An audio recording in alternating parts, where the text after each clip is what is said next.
We were flying over enemy territory very low, very fast in order to drop aid to these people that were sitting trapped on a mountain.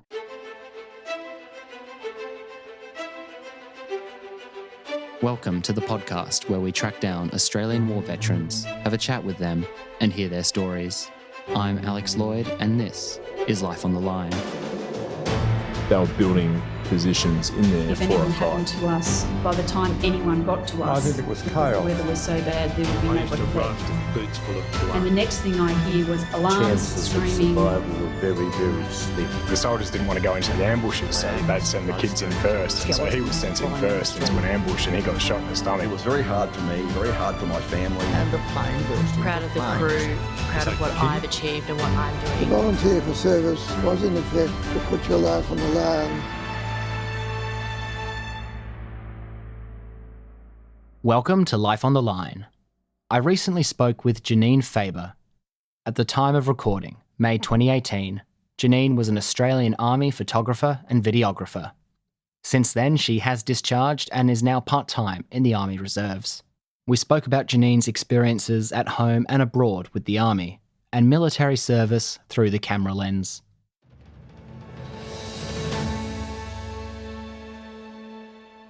I'm Alex Lloyd in Canberra today in the home of Janine Fabre. Janine, thanks for coming on Life on the Line. Thank you, Alex. Pleased to be here. Janine, where did you grow up? That's a hard question, that one, because I actually moved around a lot as a child. I was born in Melbourne, moved around a lot from country Victoria to outback Queensland, Canberra when I was a child for a year or two. Eventually ended up back in Melbourne as a mid-teens and did my senior high school there. Well, as you're darting around from place to place, what kind of hobbies or interests did you have as a child? I was a bit of a tomboy. I liked playing outside a lot as a kid, and I think that tomboy thing has stuck with me through to my 40s. Did you have any military history up the family tree? Got a big military history in our family tree, but none really directly except for my grandparents, and my uncle was in the Navy, my two cousins in the Navy, and in fact they weren't very happy when I joined the Army. Traitor. They tried to convince me that Navy was the better service, and I couldn't imagine keeping my uniform so clean, so I thought Army was a better fit. What were their experiences in the forces like? Well, my cousins were in just for a few years. My uncle went to Vietnam. My grandparents were in the Army as well, but I don't know a lot about their history. My grandmother was Iraq. Then further back down the line, my mum's done all our family history. We have quite a number of family members that were in World War I, World War II, Korea, Vietnam, Borneo, Malaya.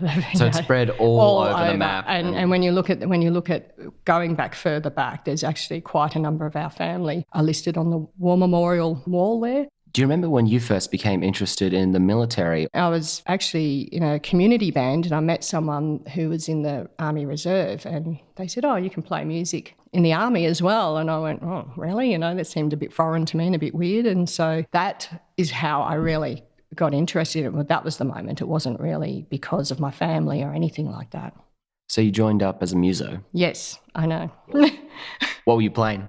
So I played clarinet and saxophone, not particularly well, but it was well enough for me to join up and have a go. And over the years, I progressively got a bit better. And yeah, so it was interesting actually joining the reserve band. It was in Melbourne, and I just did it as a hobby. It was just a bit of fun. And then I'd only been there a couple of weeks, a couple of progressive weeks, and then they said, "Oh, well, you better come along and sign up the paperwork and sign on the dotted line." And I'm like, "Oh, okay, no worries." And they asked for my bank account details, and I didn't know why, because I didn't realise you actually got paid.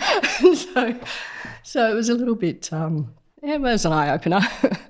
So you sort of stumble into it. When you get past those initial stumbles, how is it actually marching and playing an instrument at the same time? Yeah, it's not as hard as it sounds because you're just walking in time to music. It sounds hard to me. Yeah, girls can multitask, so. Touché. Any particularly memorable concerts or shows or marches? In the reserves, we did a few really good concerts down in Melbourne. We appeared on the footy show, for example. That was an experience, getting to be behind the scenes, the AFL footy show I'm talking about. We did a lot of concerts, public concerts for fundraisers, march out parades, things like that. So Anzac Day was always a big day. We loved Anzac Day. What was your full-time job? I worked at the Herald Sun in digital imaging. My job there was basically working with the photographers with photos, and that's where my passion for photography really started to come out. I did it as a hobby as well at the same time. So what prompted you to go full-time? I was a shift worker at the Herald, so I found it was quite exhausting working shift hours, and I wanted to try something different. I was starting to get bored with it. I knew that they were looking for full-time musicians in the band corps, and so I just transferred across, and it was quite an easy, quick process. In fact, I had to try and, for once, the wheels of the army moved really quickly and I had to slow them down. Yeah, and then my first posting was direct to Brisbane band. So what prompted you to change to photographer and videographer? Photography was always my first passion. Once I got into it, it became more and more prominent in my hobbies, and then I wanted to make it more of a career. So I studied photography in Brisbane part-time while I was working in the band, all darkroom work. So I learnt on film, and that was really good grounding for being a solid photographer, I think. And it was then that I started to look at transferring across to public affairs in the army and becoming an army photographer. And it took quite a few years because it was so competitive, such a competitive field to be a photographer in the army. Now, there's both home and away aspects to your role. Let's talk domestically first. Let's ask the obvious. What are the roles and responsibilities of a military photographer? So our primary role, we're public affairs, and that we need to distinguish that from media. So we're not... Yeah, can you explain the difference for me? You'll have your newspaper photographers who work for News Limited or Fairfax and the like, and of course they want to get their story and their photos that tell that story. Whereas we, being public affairs, we need to put a little bit of polish into it, to sell our story and to sell the good side of our story. It's not about hiding things necessarily, but we are about wanting to make sure that we showcase the good work that our soldiers do on the ground. And actually, when I was at Joint Public Affairs Unit, it's a joint unit, so by its nature it meant we worked in all three services. I might be working for the Navy one day, the Air Force another. So it was a really good experience for that. You got to see pretty much the best that Defence has of their different people, roles, assets, platforms. You get to see it all and showcase it and tell the stories. So let's take a random exercise out bush. So you're set out there and you'd have a specific goal or criteria of photos you're trying to reach. You've got a mission brief essentially and what you want to get out of photography. So how much freedom do you have to execute that brief, and how much is more prescriptive, we need photos of X, Y, Z?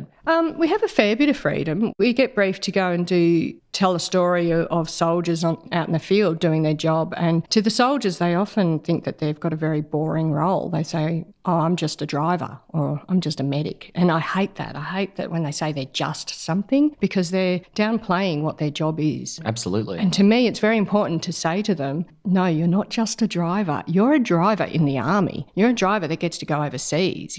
Your civilian mates from school don't get to say that. So they never say you're just anything. And it's funny we talk about that because only about 2 weeks ago I bumped into a young soldier that apparently I'd said that to a couple of years ago, and he brought it up with me the other week and he said, oh, you told me off once for saying that I was just a driver. I've never forgotten that. I try not to say that again because, I do know what I do is important. That's really special. You made an impact like that.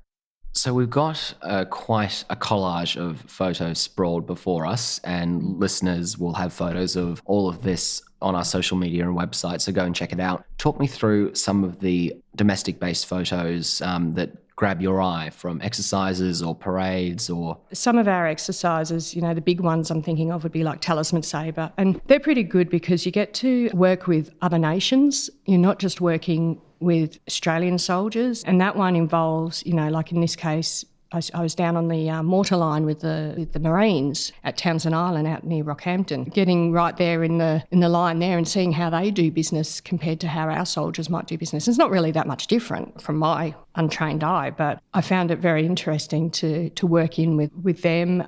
Sometimes when you work with other nations, your Malaysian or Singapore counterparts in that environment, even though it's on domestic soil, it's really good to get that cultural mix. This is what I think is a really fascinating aspect of your job, in that the driver you meet and all the people you meet along the way, they've got their specific job and they might progress and move on to another role, but they've always got to focus on what they're doing, essentially. whereas you get to canvass the entire array of our defence forces. You get to interact with overseas forces as well, as you've alluded to. So you get to see the whole breadth of what our military does and so what all these jobs are about and how it all works together as this great big machine. And you're looking at it through the critical lens of, and the beautiful lens of a camera, getting to analyse and deep dive. It's a pretty good privilege to have this big picture perspective of our military. Yeah, it is a privilege. And I do say a lot to people that I have the best job in the world, because I get to take photos. Like, I get paid to do my hobbies, basically. First I was a muso and now I'm a photographer. Yeah, you're living the dream, yes. Yeah, so, I get to do some pretty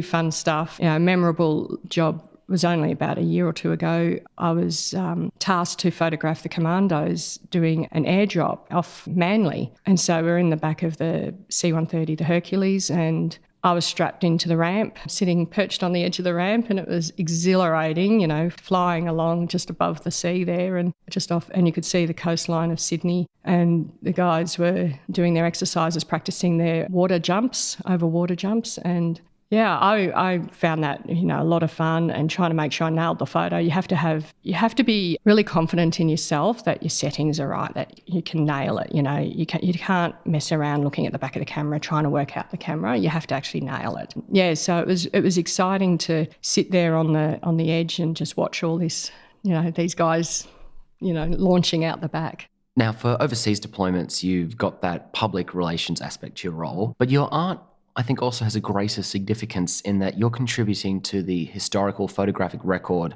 of overseas deployments, operations, war.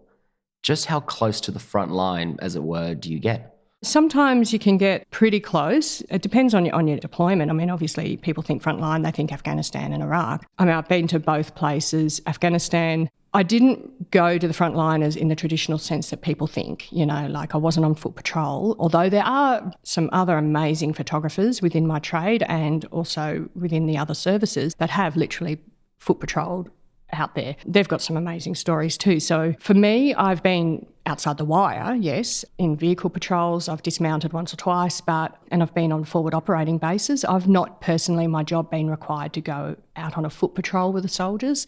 I think the scariest thing for me in terms of out in the war zone was when I was doing an airdrop. I was part of an airdrop in Iraq, and it was for a humanitarian aid mission into Mount Sinjar in the northern Iraq. There were some 30,000 Yazidi people, displaced people, that were trapped on top of the mountain trying to escape the ISIS. And so we were tasked to go with a C-130, fly in and drop something like 10 tonne or so of aid, of biscuits, water, blankets, the like, and it was airdropped into them. And so that meant we were flying through the night, through the dark of the night, lights out. I was really focused at the time. I had to get my job done. For a photographer, you're all about the imagery. I was on video for that particular job, although on the way I did do a couple of stills. And it was all about making sure I had that camera rolling. And so I was very focused. We came in, we flew in. It was quite a little bit scary for me because I've never experienced tactical flying to that level before, and we had to fly in quite low and fast, and it was pitch black, and I was filming through night vision. So it was all very surreal. I had the headphones on so I could hear the air crew, and then we got the 1 minute to drop call.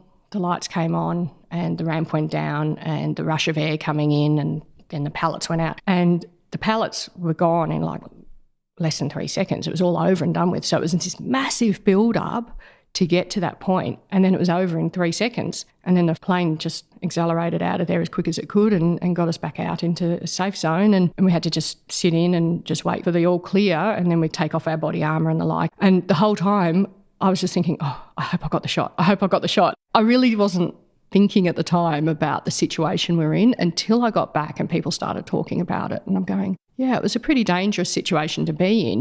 We were flying over enemy territory very low, very fast in order to drop aid to these people that were sitting trapped on a mountain. And all I cared about was making sure I had that shot. It wasn't for another half an hour before I was allowed to actually fire up the computer and download the imagery that I could just be reassured that... You got the shot? That I got it. Yeah. And it was sent out as soon as we got back. So it was another 6-hour flight, I think it was. I can't remember exactly. Back to base in Al Minhad. And priority one was basically getting it sent back to Australia for the media to run because it was big news back in Australia. It was the first time in a decade or so that a humanitarian airdrop of that nature had occurred. And so it was obviously quite big news. You're part of this machine doing this incredible operation, and people say don't judge a book by its cover, but you're providing the proverbial book cover of that operation to communicate it to the public that we are making a difference here. This is what our taxpayers' dollars are going to. This is what we as a nation are morally and ethically contributing towards. It is an aspect to my job that a lot of the ground troops don't quite sometimes grasp, is that one of the big reasons we have to tell their story is to enable them to get the support from the public, and also therefore government support, which therefore gives them funding, which therefore gives them the latest bit of kit to help them do their job in the field. And it's a very roundabout way to get there, but trying to explain that without sounding self-righteous to some of the troops, some of the young guys that just don't want to be in a photo because they're afraid they have to pay a slab of beer at the boozer the next night, because there's a bit of a thing. Pegging down the glory hunters. Yeah, and they it's basically... not about individual glorification. It's not. It's exactly what you described. That's right, yeah. And you're essentially using art to pay for them to have better night vision goggles or good med kits or rat packs or... Yeah, I like to think so, yes, yeah.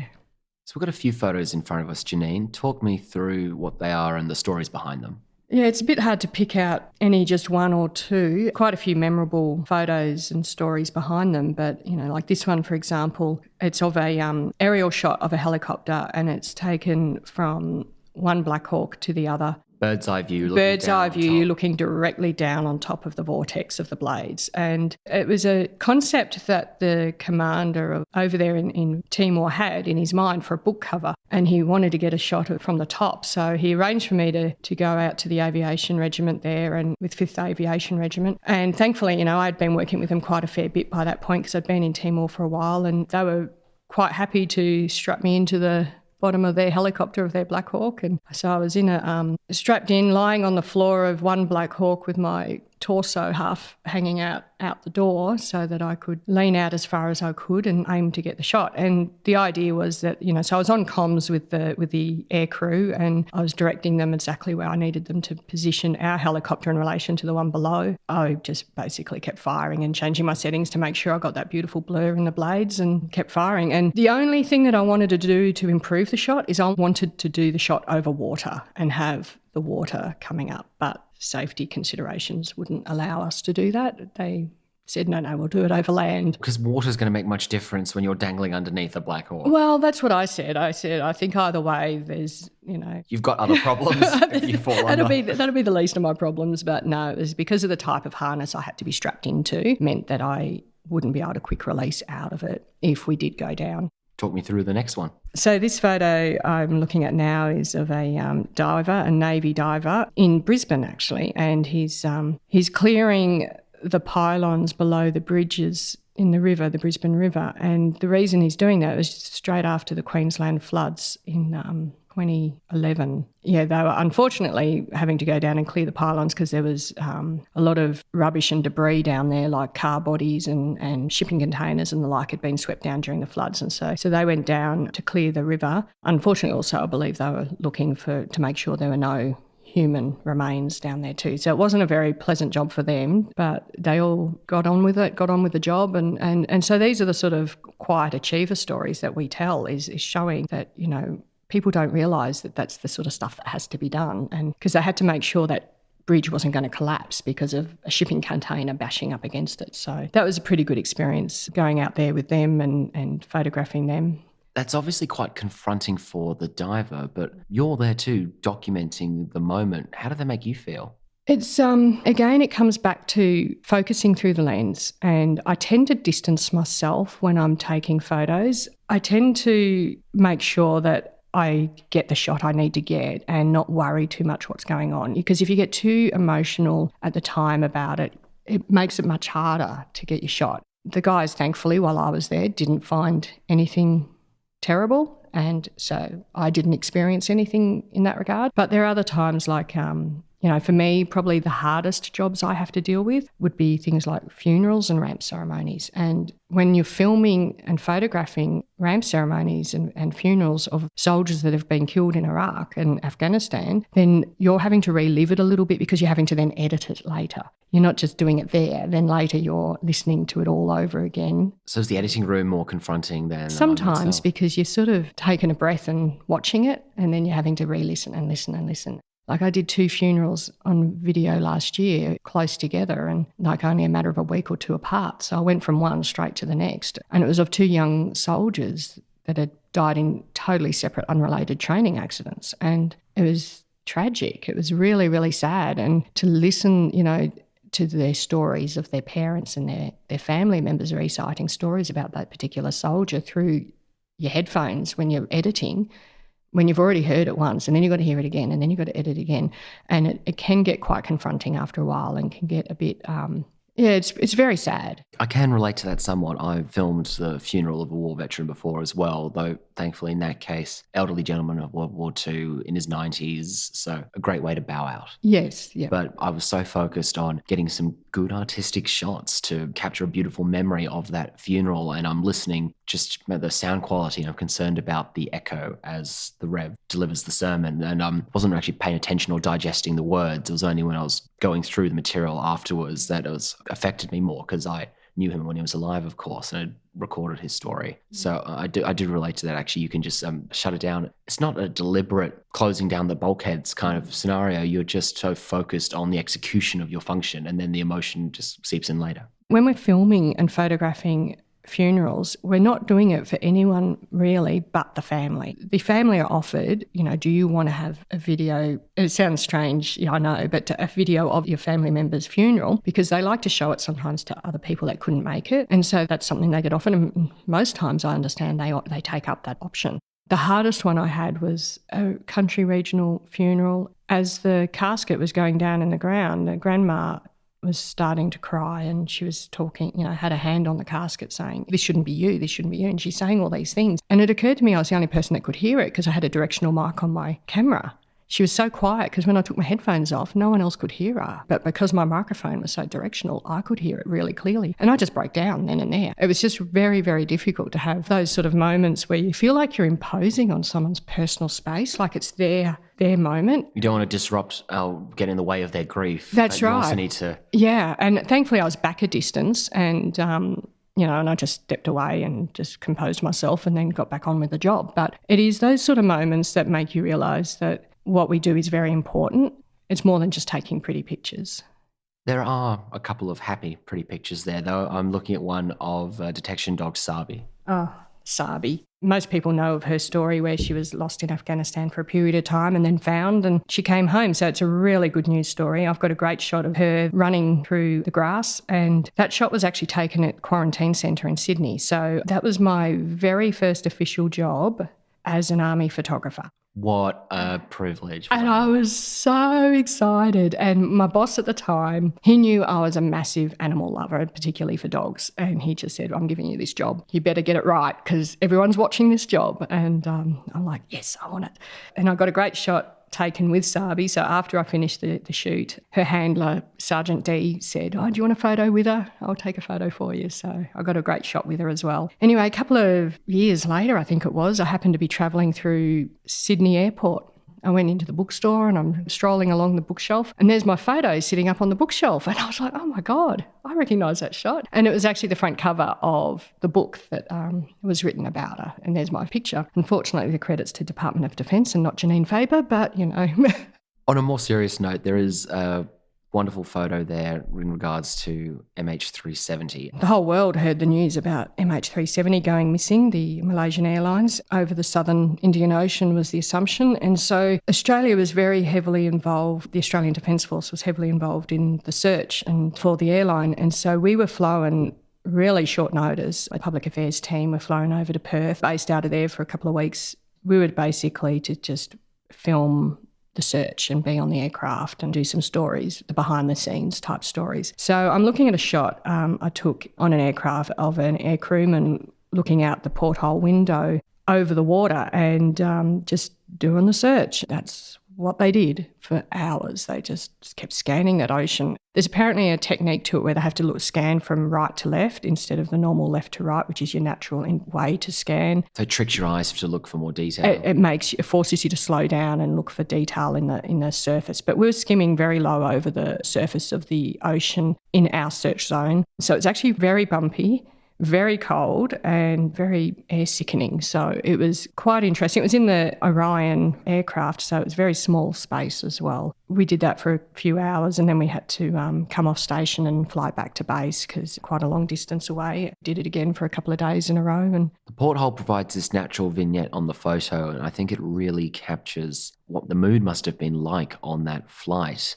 Can you talk me a bit more about the atmosphere back during that search? yeah, so during the actual search, once they were on station, everyone was game on. It was very focused. Admittedly, I did a lot of my staged shots leading up to and after because you cannot interrupt them while they're actually searching. And so you don't want to be using a flash or clicking away with your camera next to them or distracting them at all from the job they've got to do. And so sometimes, and that's actually one of the key differences with PR and media, is that with PR, we make allowances to do maybe a stage shot ahead of the actual moment. You need to get the message out to the public without sacrificing the actual execution of the task. That's exactly right. But when they're on station, it's basically every available eye, including mine. You know, we were all looking out the windows. If there was a porthole available, you were searching and you had to look and not to be afraid to say, oh, I think I saw something. And if it ended up being just a white cap of a wave, so be it. No one was worried about that. You still had to speak up if you thought you saw something. And they would mark it with their marker buoys and go back and have another look. Tell me about the last photo. A photo of a very beautiful Afghan girl. I took it in Afghanistan during my 6-month deployment there.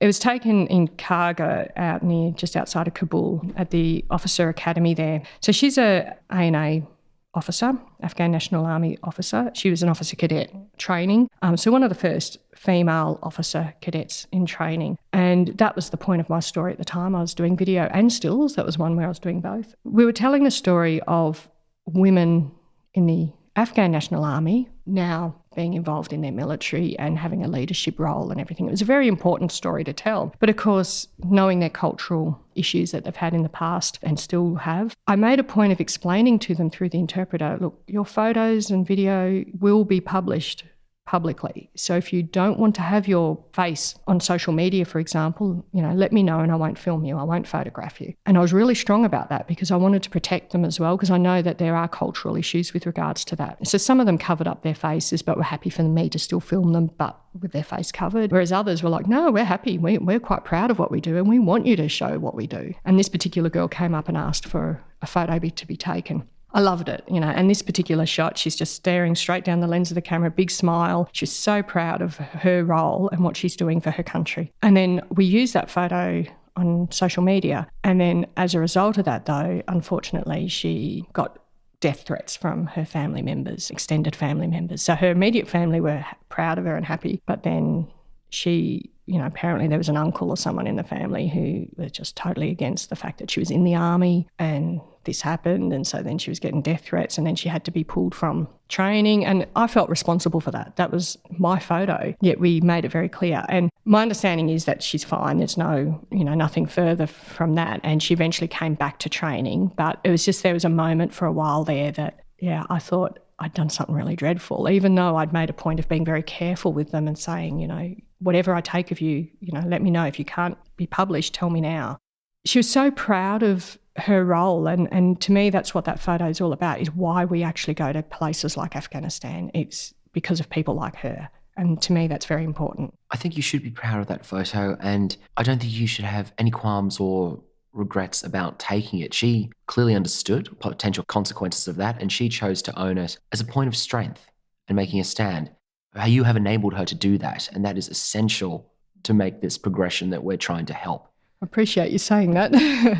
I'm glad she's proud. I'm glad she owned it, and I'm glad you took it and got it out there. So stand by yourself for your work there. Thankfully, Janine, you're not in the thick of a firefight, but you're trying to capture the essence of military life, all its highs and lows, through your camera lens. Through all you've witnessed and your interactions with our people on the ground, overseas troops, locals, and the breadth of service that we've covered today with your photography and videography, what lessons or takeaways of military life do you have for us? I think the biggest thing for me is everyone in defence has a story.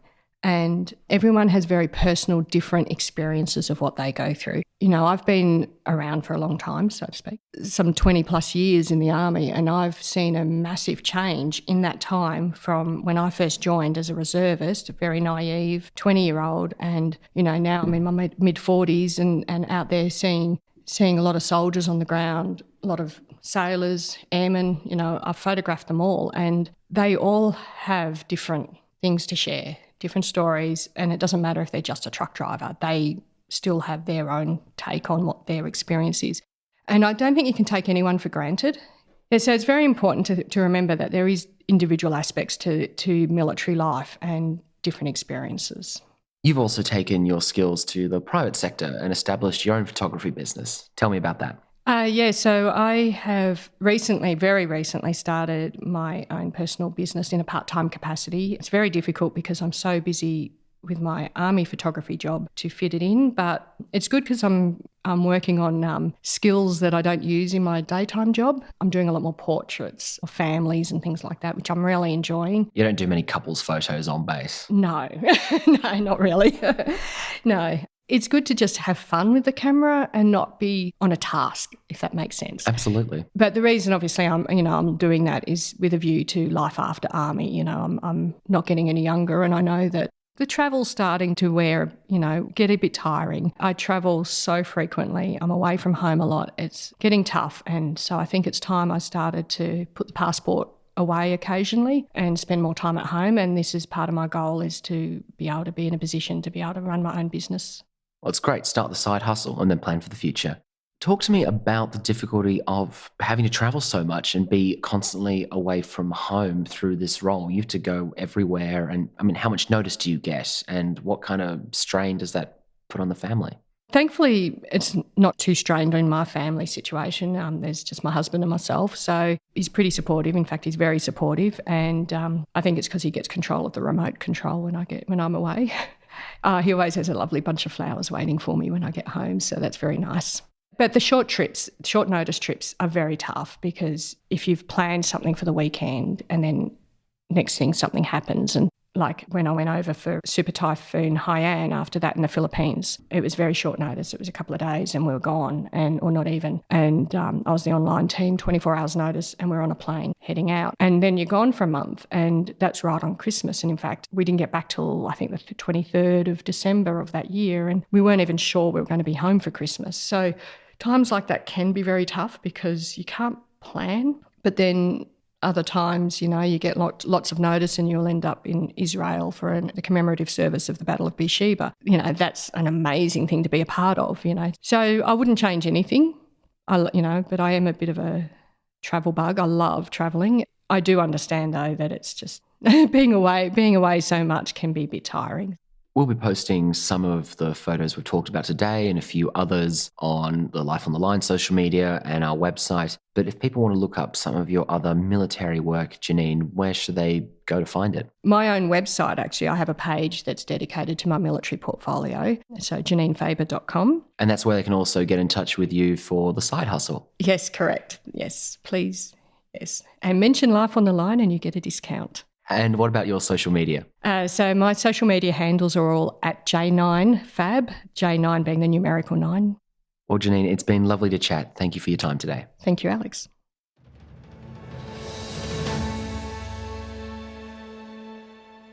That was my conversation with Janine Fabre.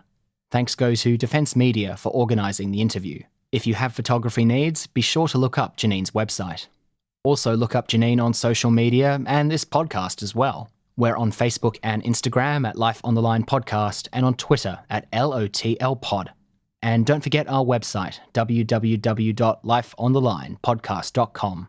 Check out the website and on the homepage, hit the subscribe button. Where prompted, type in your email address and you'll get an email every time a new podcast is out with photos and more. Sign up to never miss an episode. You can listen to us in Apple Podcasts for Apple devices, and for either Apple or Android, you can listen to us in Overcast and TuneIn. Life on the Line is brought to you by Thistle Productions. Artwork by Big Cat Design, music by Dan Van Werkhoven. Thanks for listening, and lest we forget,